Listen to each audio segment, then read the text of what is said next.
안녕하십니까, 스키입니다.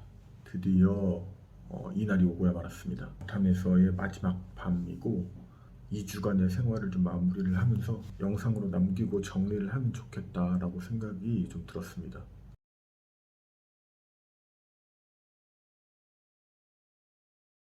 일단 인도네시아라는 나라를 처음 오기도 했고 아무런 정보가 없이 시작한 여행의 첫 걸음이었거든요. 그러다 보니까 모든 게 다 새로웠고 모든 게 다 놀라움의 연속이었고 그러다 보니까 유독 즐겁고 재밌던 기억들이 좀 많이 납니다. 선교사님의 사역을 2주 동안 같이 따라다녀 보면서 간접적으로 체험도 해보고 아이들도 만나보고 얼마나 도움이 됐을지는 모르지만 선교지에 와보지 않고서는 알 수 없는 것들을 많이 알게 되면서 우리 선교사님 부부께서 얼마나 고생을 하시는지 그리고 여기에서 얼마나 기쁨으로 사역을 감당하고 계시는지 이런 것들을 좀 많이 알 수 있었던 시간이었습니다.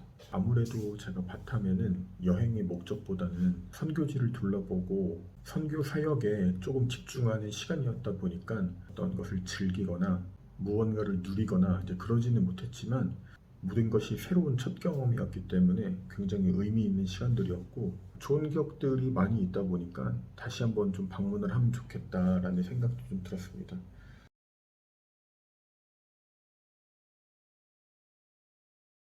좀 아쉽거나 후회되는 일은 좀 있죠. 없다고 하면은 거짓말일 것 같고 후회된다기보다는 좀 아쉬웠던 것들은 선교지에 있던 아이들이랑 이렇게 많이 친해지지 못했다는 것. 물론 2주간의 시간 동안 얼마나 친해질 수 있겠냐마는 사실 제가 약간 낯을 좀 가리거든요. 그리고 아이스 브레이킹하는 시간도 좀 많이 필요하고 그러다 보니까 아이들에게 제가 조금 더 적극적으로 다가가기에는 조금 나름의 고충이 좀 있었다라고 판단이 되어지더라고요. 물론 선교지에 오시면은 되게 특별하게 잘 하시는 분들도 계시는데 저는 그쪽은 사실은 아니거든요. 근데 제 입장에서 또 생각을 또 해보면 아이들을 한국에서 오랫동안 가르쳤잖아요. 근데 아시다시피 이제 아이들을 다루는 문제에 있어서 되게 예민하기도 하고 민감한 부분이 있다 보니까 그런 것들이 좀 몸에 배웠는지 로컬 아이들을 대할 때도 조금은 망설여지게 되는 부분도 있고 쉽게 이렇게 다가가기가 조금 어려운 부분이 있더라고요.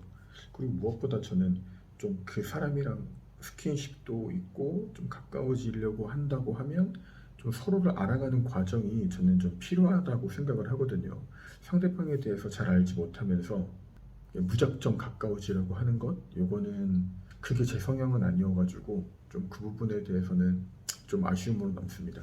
좀 더 시간이 길었다면 또 모르겠지만 생각보다 2주가 그렇게 긴 시간이 아니었기 때문에 그리고 또 한 가지 이걸 아쉽다고 해야 될지는 모르겠는데 이곳에서 이제 선교사님께서 이제 사역을 하시는데 약간 한국의 학원 같은 개념으로 사역을 하시거든요. 이제 현지 아이들을 데려다가 영어도 가르치고 수학도 가르치고 한국어도 가르치고 하시는데 저는 이제 학원을 이제 그만두고 조금 쉼과 회복을 위해서 왔는데 다시 좀 일하는 기분이 좀 들더라고요. 다시 출근하는 어떤 기분, 일하는 기분. 그래서 온전히 그 선교 사역을 100% 느끼기는 조금 제 마음의 여유가 없지 않았나.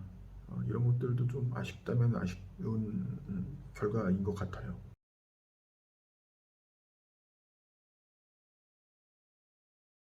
사실 되게 많은 것들이 기억에 남습니다. 뭐 음식이 맛있었고, 그리고 현지 분들이 친절했고, 뭐 이런 거는 말할 것도 없고, 센터에 있던 아이들의 얼굴도 좀 기억에 많이 나고, 그리고 이름들도 좀 기억이 나고, 사실 모든 것들이 특별한 기억이죠.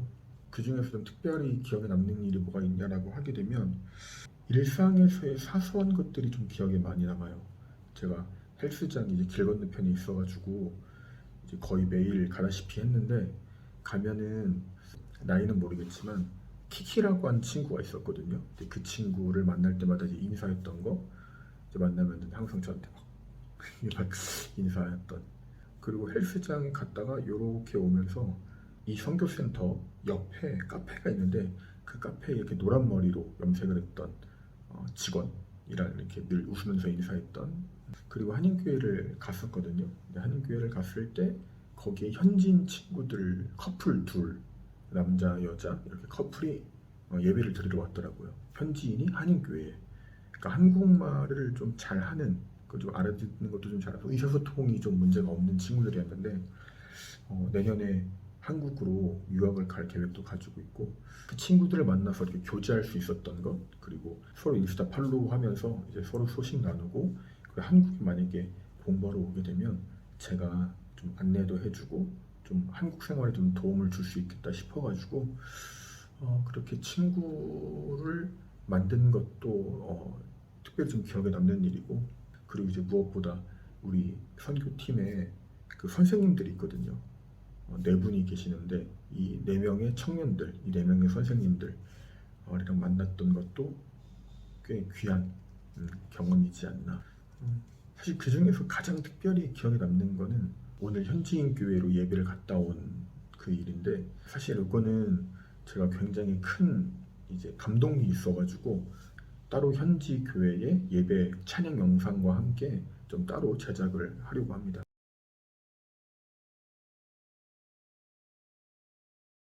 저는 내일 자카르타로 출발을 합니다. 원래는 아침 10시 비행기였는데 인도네시아는 비행기가 제 시간에 뜨는 적이 별로 없대요. 오후 2시 15분으로 변경이 돼가지고 내일 아침에 짐을 싸고 그리고 점심을 먹고 이제 출발을 합니다. 그래서 아무튼 내일 자카르타로 출발을 해서 자카르타에 계신 다른 선교사님과 조인을 해가지고 아마 좀 시간을 보내고 아마 자카르타에서의 한 3일, 4일 정도의 일정을 이렇게 진행을 할 것 같아요. 그리고 빈민촌에다가 도시락을 이렇게 나눠주시는 사역을 하시는 선교사님을 계시대요. 목요일하고 토요일 날 주 2회를 하시는데 이제 치킨을 튀겨가지고 이렇게 도시락 만드는, 가능하다면은 그 일도 한번 제가 도울 수 있다면은 가서 치킨도 좀 튀겨보고 좀 그럴 생각입니다. 내가 이제 그쪽 스케줄이나 이제 약속을 좀 잡아봐야겠죠. 그럴 예정이고, 자카르타 일정이 마무리가 되면은 발리나 롬복으로 넘어가서 그 다음부터는 이제 좀 온전히 휴식과 휴양 위주로 이렇게 시간을 보내게 될 것 같습니다. 아무튼 바탐에서의 2주의 생활 너무나 감사했고, 특별히 선교사님 부부께 깊은 감사의 말씀 드리면서 내일까지 일정 잘 마무리하고 저는 자카르타로 출발을 하도록 하겠습니다. 자카르타 이후의 일정에 대해서도 영상으로 틈틈이 남길 테니까 기대해 주시고요. 밤이 늦었으니까 저는 이만 좀 쉬도록 하겠습니다. 그러면은 감사합니다.